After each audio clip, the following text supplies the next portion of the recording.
This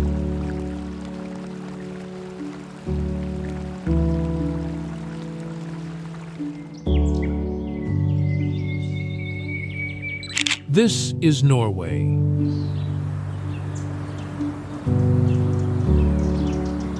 A country of just about 5.6 million people, yet home to the largest investment fund on the planet, worth more than $2 trillion, larger than the combined GDP of many developed economies.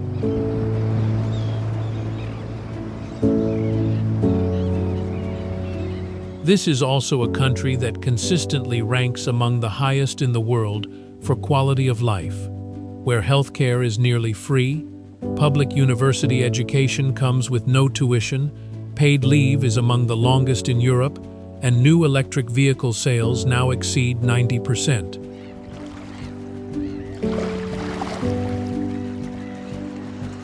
But in this same seemingly perfect place, more and more young people are giving up on the dream of owning a home.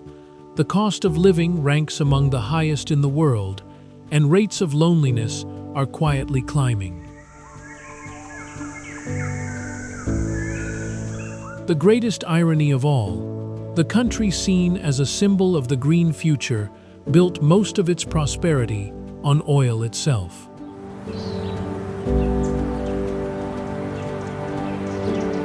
Norway has never been the flawless paradise many imagine. It's a country built out of contradictions, where ice forged some of the greatest sailors in history, where oil fuels the greenest economy on Earth, and where wealth always comes paired with a very big question about the future. So what really shapes life in this country the whole world admires?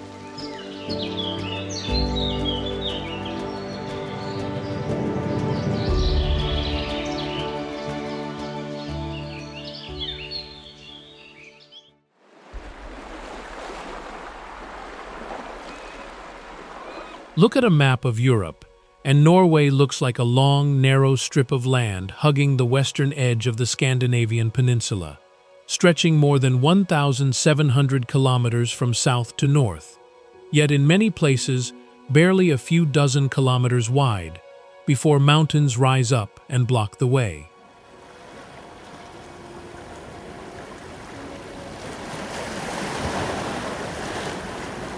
That terrain creates one of the most complex coastlines in the world, counting every island, bay, and peninsula. Its total length can run past 100,000 kilometers, longer than the Earth's own circumference.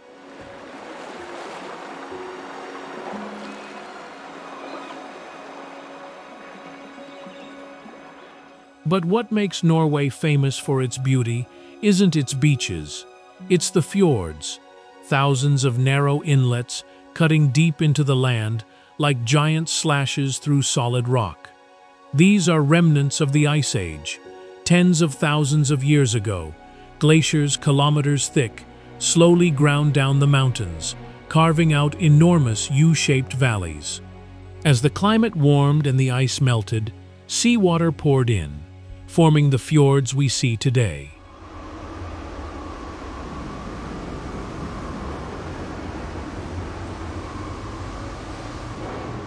The two most famous fjords, Geiranger Fjord and Nærøy Fjord, are both recognized today as UNESCO World Heritage Sites. But to Norwegians, fjords were never just scenery. They were roads. For centuries, when mountains made overland travel nearly impossible, these very inlets connected coastal communities, becoming this country's first highways, long before any paved road ever existed.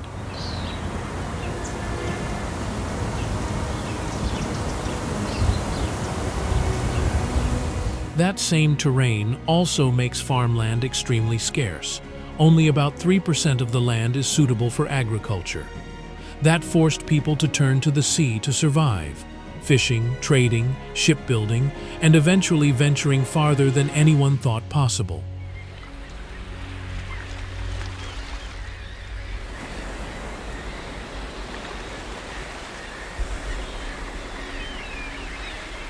Norway is also remarkable for how completely nature rewrites the concept of time.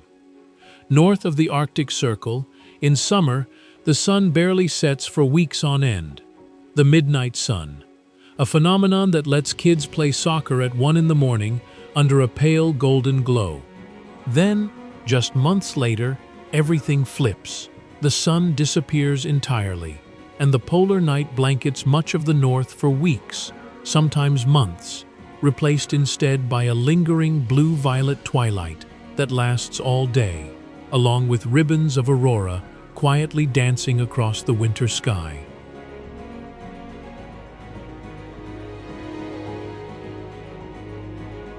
Perhaps it's exactly because they've had to live through such extreme cycles that Norwegians learned early on to adapt to nature rather than fight it. Not conquering winter, but living alongside it. Not conquering the sea, but learning to read it. And within just a few centuries, from these same peaceful fjords, long ships would cut through the waves across the North Atlantic, opening one of the most feared eras in European history.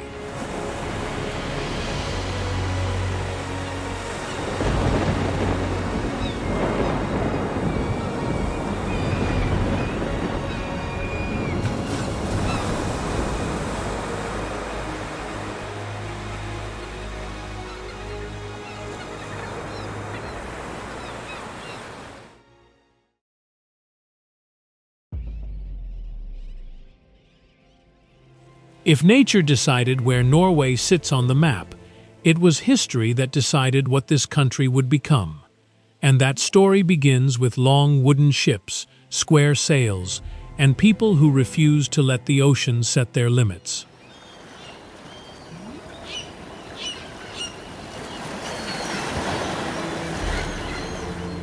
Toward the end of the 8th century, longships began appearing in growing numbers on the North Sea, launched from small villages along the fjords.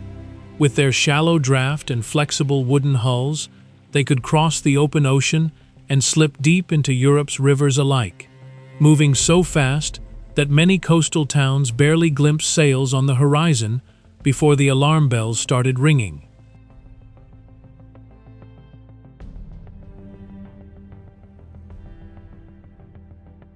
With no modern compass and no accurate maps, the Vikings navigated by the sun, the stars, ocean currents, and knowledge passed down from one generation to the next.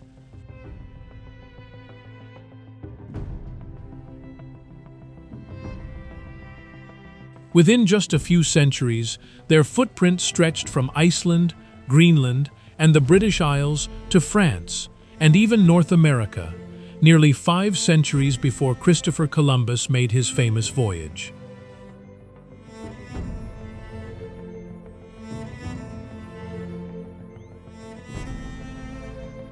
To many Europeans of that era, the name Viking was inseparable from haunting memories of raids and plunder. But to the Scandinavians themselves, it was also an era of expanding trade and building a remarkable maritime civilization. And that same willingness to venture into open water is still clearly visible in Norwegian society today.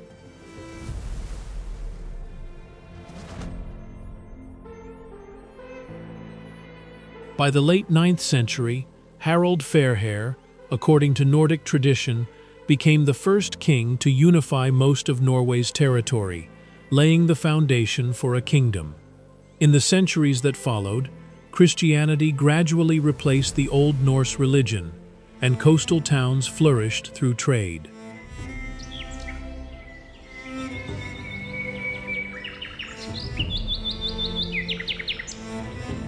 But fate then took a different turn. In 1380, Norway entered a union with Denmark, and for centuries afterward, political power rested largely in Copenhagen. Norway became something like the younger sibling within a larger kingdom.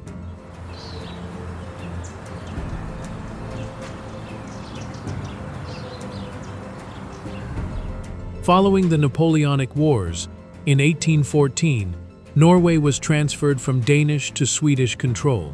But before the handover was complete, Norwegian delegates managed to gather at Eidsvoll, drafting and signing a new constitution on May 17th, one of the oldest constitutions in the world, still in effect today, and the date that remains this country's biggest national holiday.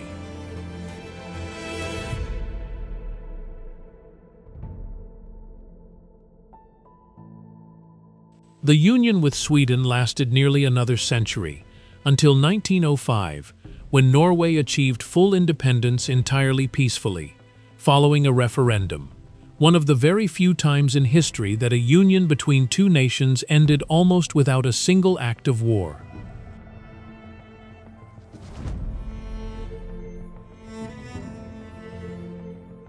But the 20th century had one more, far greater test in store for Norway. In April 1940, Nazi Germany occupied the country for 5 years. The king and government fled into exile in Britain, while a secret resistance movement operated across the country, most notably the sabotage raid on the heavy water plant at Vemork, which helped delay Nazi Germany's nuclear program.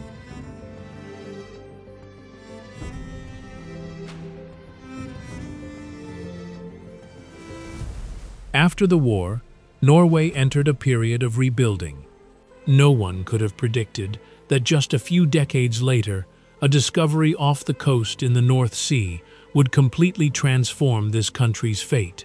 In 1969, the Ekofisk oil field was discovered, one of the largest oil fields ever found in Europe, rapidly pulling Norway out of a fishing and shipping economy and into the oil era.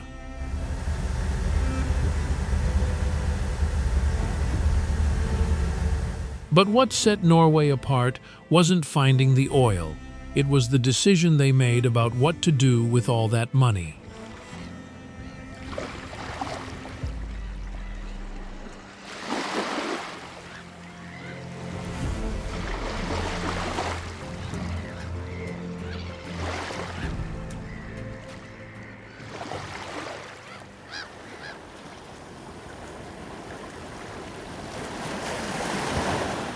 In many places, an oil discovery marks the start of a spending boom.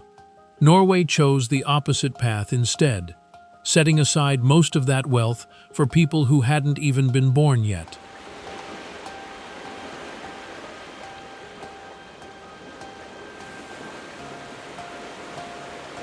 In 1990, Norway's parliament established a special investment fund, officially named the Government Pension Fund Global, but known to the world simply as Norway's Oil Fund. The philosophy behind it is simple. Oil will eventually run out. So rather than spending everything earned today, Norway turned this finite resource into investments that can keep generating returns for generations to come.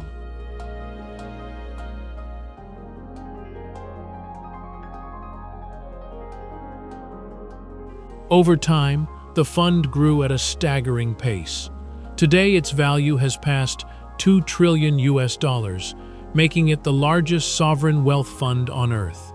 Split evenly, every Norwegian citizen would, in theory, hold assets worth hundreds of thousands of dollars, though in practice, no one can withdraw their share into a personal account.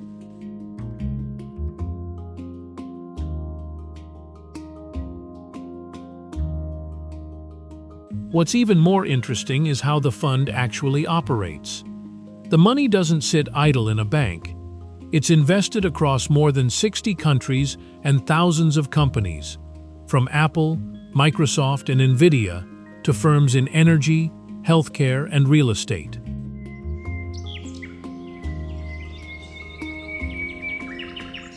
The fund is estimated to hold roughly 1.5% of all publicly listed stocks worldwide, meaning that, quite possibly, every time someone buys an iPhone or runs Windows, a tiny sliver of the profit eventually flows back to Norway.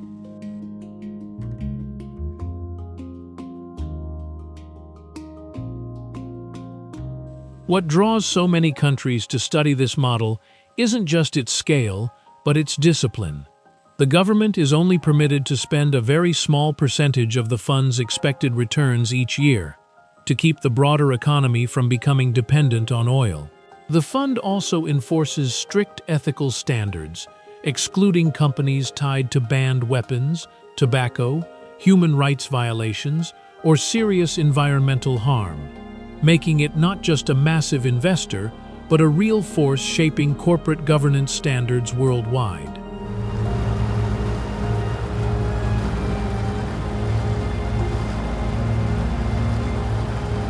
Thanks to this kind of management, resources pulled from beneath the ground have been turned into schools, hospitals, and stability for generations to come.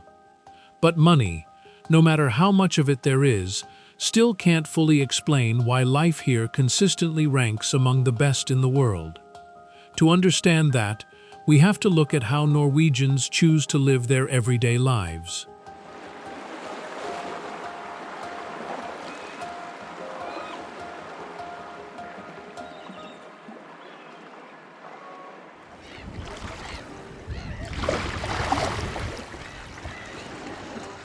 Look at income rankings or sovereign wealth figures, and it's easy to assume life in Norway simply comes down to being rich. But for Norwegians themselves, what they take the most pride in is rarely money. It's how they live. A lifestyle built around nature, balance, and the belief that success should never come at the cost of quality of life.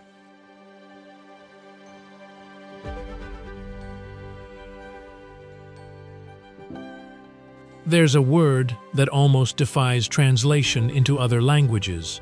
Friluftsliv, roughly meaning open-air life. To Norwegians, this isn't a hobby. It's an entire life philosophy. Rain or snow, countless families spend their weekends hiking, kayaking, skiing, or simply walking through the forest, believing that the closer people stay to nature, the healthier and more balanced they become.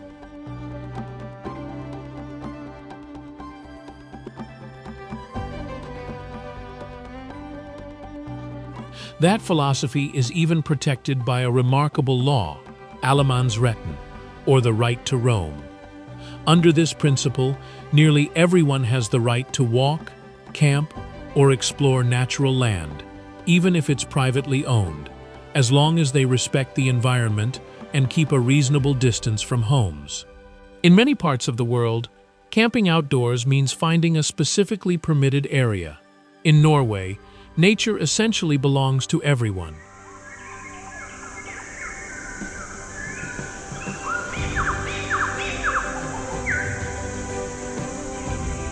That's likely why so many families own or rent a hytte, a small wooden cabin tucked into the mountains, by a lake, or deep in the forest, with no pool, no shopping center, sometimes not even electricity. And yet every weekend or holiday, millions of people still leave the city behind for these tiny cabins. To them, it isn't a way to escape life, it's a way to return to it.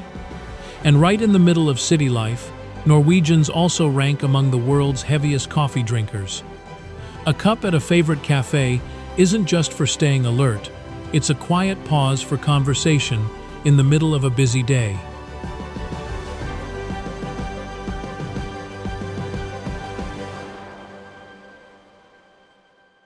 The day that best captures Norwegian national identity is May 17th, Constitution Day. Unlike countries that mark their biggest holiday with military parades, Norway's biggest celebration belongs to children. Parades of school kids marching with flags, adults dressed in colorful bunad. The whole thing feels more like a family festival than a political ceremony. As for winter, skiing is essentially a skill nearly every child learns from a young age. There's a popular saying that Norwegians are born with skis on their feet.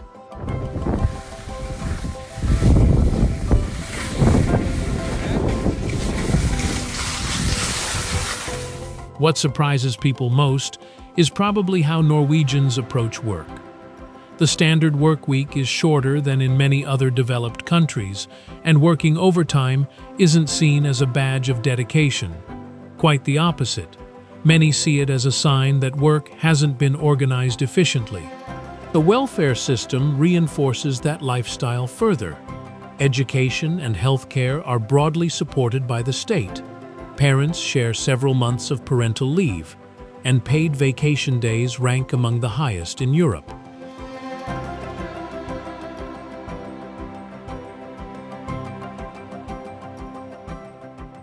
But there is an important trade-off behind that comfortable lifestyle. Norwegians also pay relatively high taxes in return for the security the welfare state provides. The idea is simple. You give up more of your income today, and in return, you get access to healthcare, education, parental benefits, unemployment protection, and a social safety net that is there when you need it. For many Norwegians, the goal isn't to pay as little tax as possible. It's to make sure that no matter where you start in life, falling through the cracks is harder.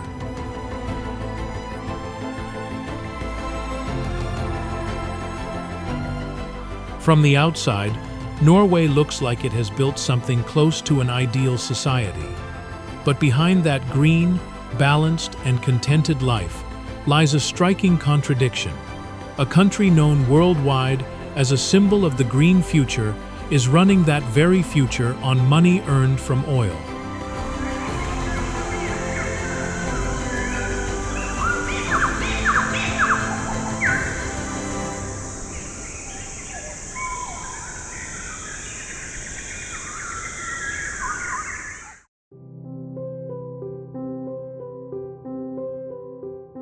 Step out onto the streets of Oslo today, and what's likely to surprise you most is the absence of sound.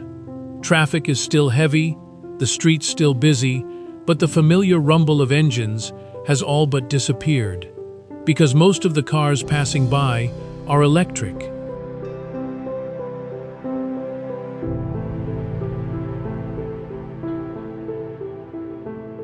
Norway now has the highest rate of new electric vehicle sales in the world. At times, more than 90%, even nearly 96% of newly registered cars have been electric, a figure most other countries still consider a target for years down the road.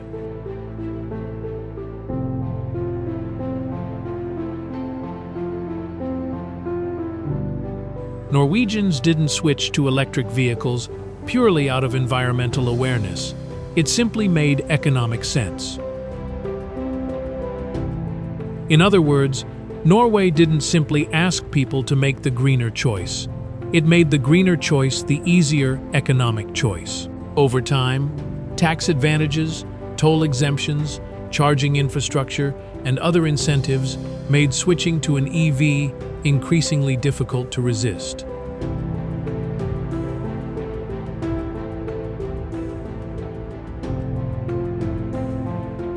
The government waived a range of taxes, reduced toll fees, and lowered operating costs, while charging infrastructure expanded rapidly. The rest of the story comes down to the power source itself. About 90% of Norway's electricity comes from hydropower, thanks to thousands of rivers and waterfalls, meaning electric cars here genuinely run on extremely low-carbon electricity. Even in northern regions like Karasjok, where winter temperatures drop below -30 degrees Celsius, electric cars are becoming increasingly common. Something once thought impossible has become perfectly ordinary.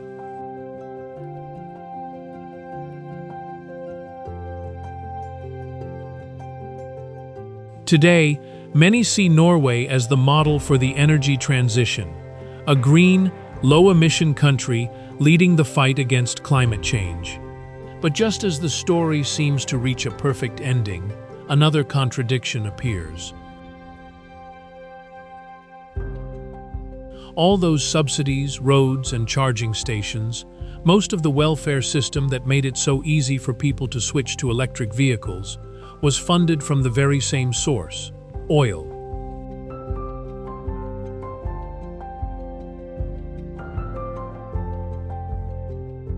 Norway remains one of Europe's largest oil and gas exporters. Every day, oil and natural gas are still extracted from the North Sea. And especially since Europe faced its recent energy crisis, Norway's role has only grown more important. In other words, the country leading the world in electric vehicles still earns most of its wealth from fossil fuels. It sounds contradictory, but to many Norwegians, the two things aren't actually at odds.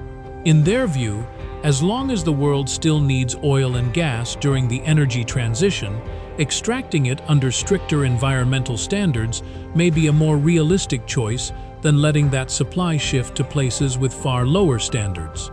It's a debate that remains unresolved, even within Norway itself.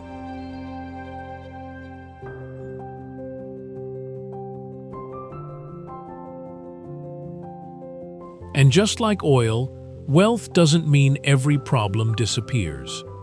Behind the happiness and quality of life rankings lie very real pressures that not every visitor gets to see.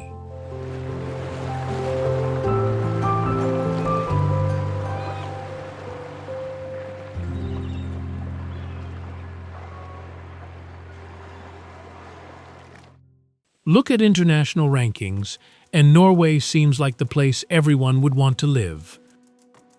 High income, strong welfare, and among the highest levels of social trust in the world.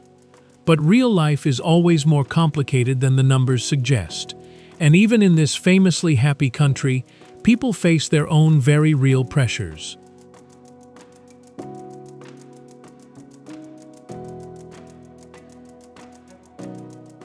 The most visible issue is probably housing prices, especially in Oslo, where real estate has grown faster than young people can save. Even with a stable job and a solid salary, buying a first apartment can still take years of saving. For many Norwegians, the biggest challenge isn't finding a job, it's finding a home they can actually afford.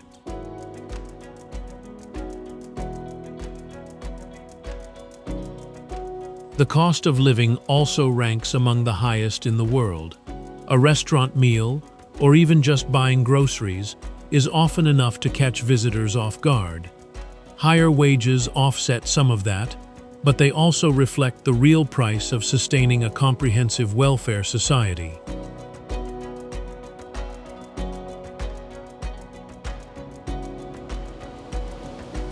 But what interests researchers even more than money is loneliness. Despite regularly ranking among the world's happiest nations, Norway has also seen a rising number of people living alone, especially in major cities. No shortage of young people report finding it harder to build lasting social relationships than outsiders might assume, given the picture of an ideal society.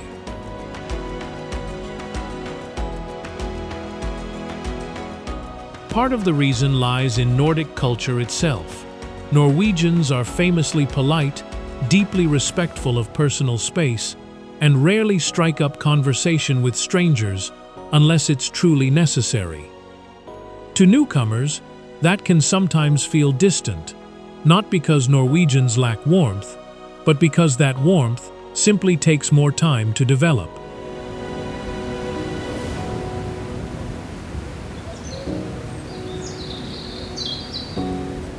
There's a concept often brought up when discussing Scandinavian society, janteloven, or the law of Jante.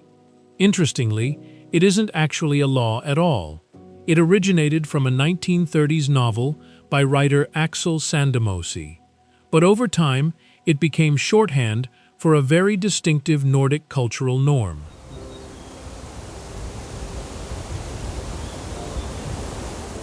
The spirit of janteloven can be summed up simply: don't think you're better than anyone else. Don't boast about your success. Don't place yourself above the community. That philosophy has helped shape a remarkably equal society with a relatively small wealth gap. But it can also leave some people feeling pressure when they want to stand out or celebrate personal achievement.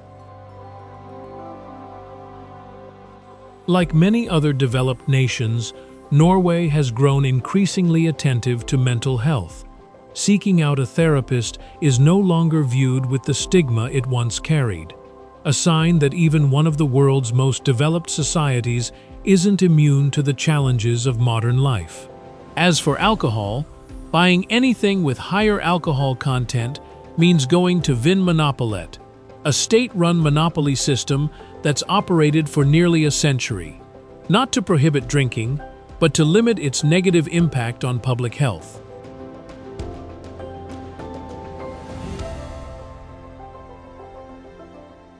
Norway has never been a flawless paradise, and Norwegians themselves would never claim it is. They understand that building a good society isn't a destination. It's a process that has to be adjusted every single day.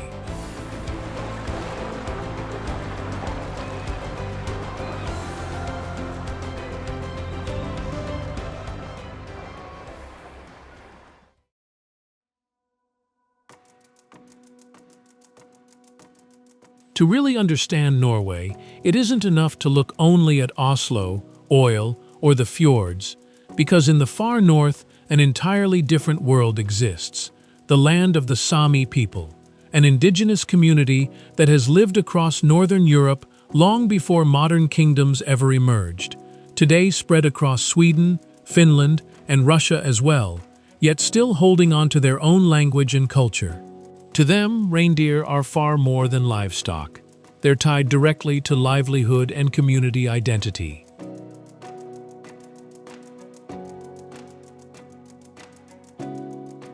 But Sami culture is much broader than reindeer herding. The Sami have their own languages, traditions, music, clothing, and political institutions, and their communities have spent decades fighting to preserve their identity while adapting to the modern Norwegian state.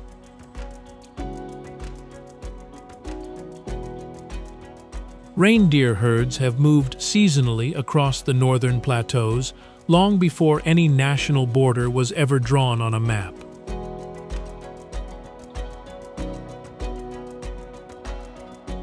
But modernization has also brought no shortage of conflict. The most notable case in recent years is the Fosen Peninsula dispute, where a large wind turbine project was built directly across traditional reindeer migration routes. Norway's Supreme Court later ruled that the project violated the Sami people's cultural rights, a striking symbol of one of the toughest questions of the 21st century. How do you develop green energy while still protecting indigenous rights?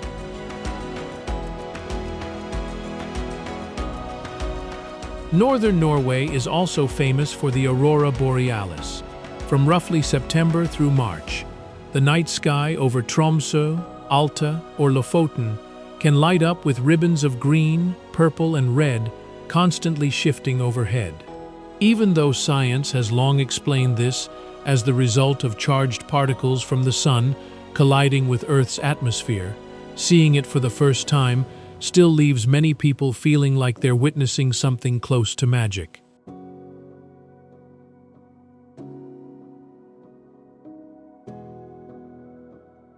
Mention the polar regions, and people tend to think immediately of polar bears, but on mainland Norway, they're essentially absent.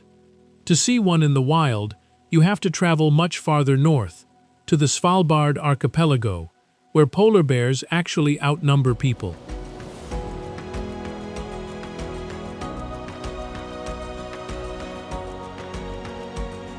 Svalbard is also home to a truly extraordinary facility, built deep inside a permafrost mountain, known as the Svalbard Global Seed Vault, storing millions of seed samples from around the world, as a safeguard in case war, natural disaster, or climate change ever wipes out crop varieties elsewhere.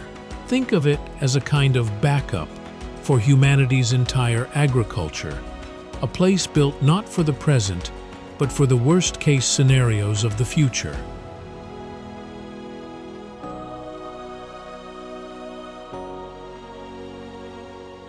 Maybe that's one of Norway's most defining traits, always preparing for what might happen decades even generations from now. But even a country tucked at the northern edge of Europe can't stand entirely apart from the shifts of the modern world.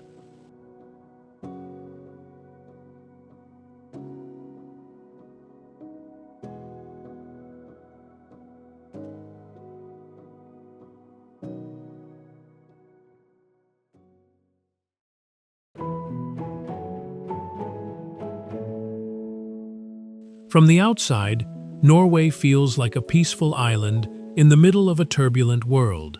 But in a world growing more connected by the day, no country can fully stand apart from it, not even Norway.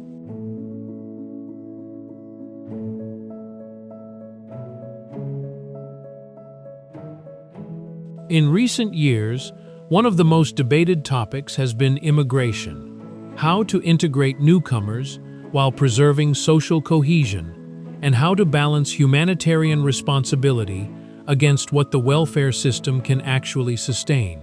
The economy hasn't been entirely immune to global shifts either.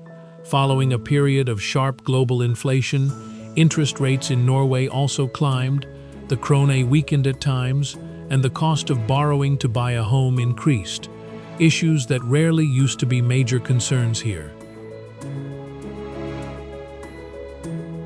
The debate isn't simply about whether Norway should accept newcomers. It is also about how quickly people can learn the language, enter the workforce, integrate into local communities, and become part of a society built around unusually high levels of trust and social cooperation.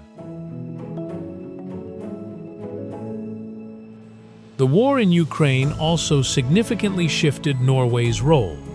As gas supplies from Russia to Europe dropped sharply, Norway became one of the continent's most critical energy suppliers, and oil and gas revenues climbed, even as debate over climate responsibility grew sharper. Should a country aiming to lead in sustainable development keep expanding oil and gas extraction, or scale it back to accelerate the energy transition? Even the famous oil fund hasn't stood outside that debate, constantly weighing whether to divest from companies tied to pollution or human rights violations, since every decision the fund makes can carry influence far beyond Norway's own borders.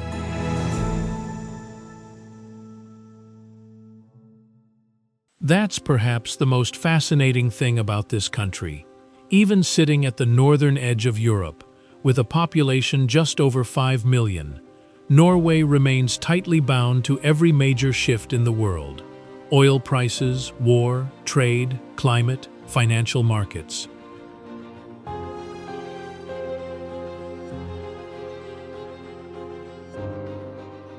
And maybe now is the moment to return to the question this video opened with: is life in Norway really everything the rest of the world imagines it to be?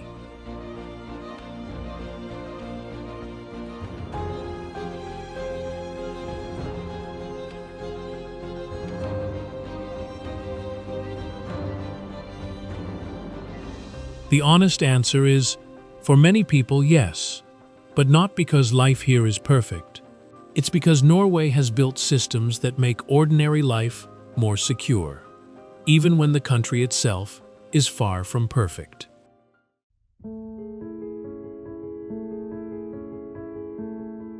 After all this, maybe the most remarkable thing about Norway isn't found in the numbers, not the fund worth over $2 trillion, not the happiness rankings, and not the fjords splashed across millions of postcards. What sets Norway apart is the way this country always exists within its own contradictions.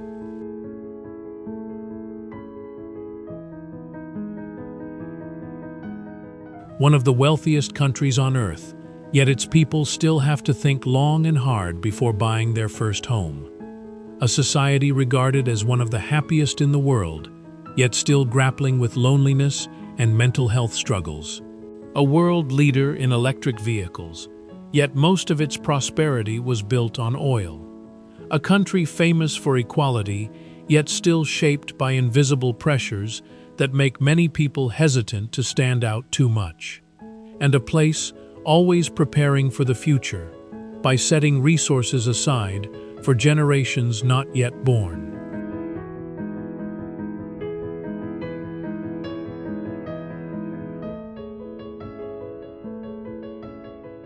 Maybe that's the real lesson here. Not that Norway has solved every problem, but that it accepts new problems will always emerge and keeps working to find answers to them.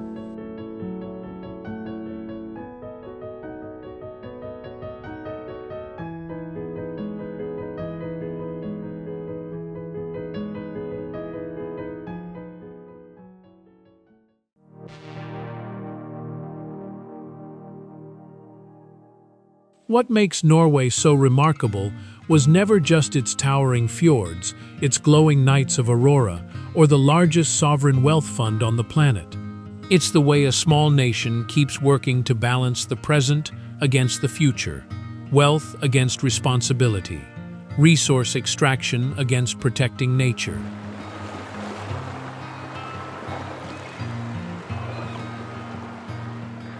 A country once carried out onto the open ocean by the Vikings has become one of the most determined places on Earth in preparing for the future of generations to come. A nation that lives off oil, yet leads the world in electrifying transportation. A society admired for its quality of life, yet still facing very ordinary struggles like housing costs and loneliness.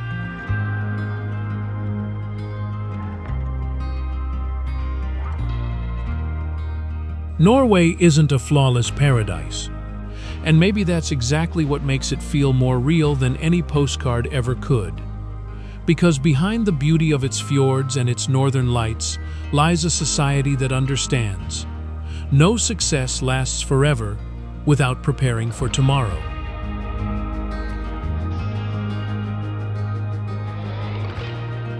At the northern edge of Europe, Norway still stands, quiet, wealthy, breathtakingly beautiful, yet full of contradictions that only make it more compelling the deeper you look.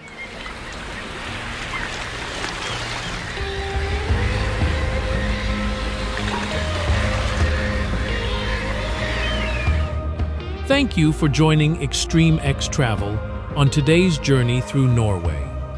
If there's one thing about this country that surprised you the most, share your thoughts in the comments below.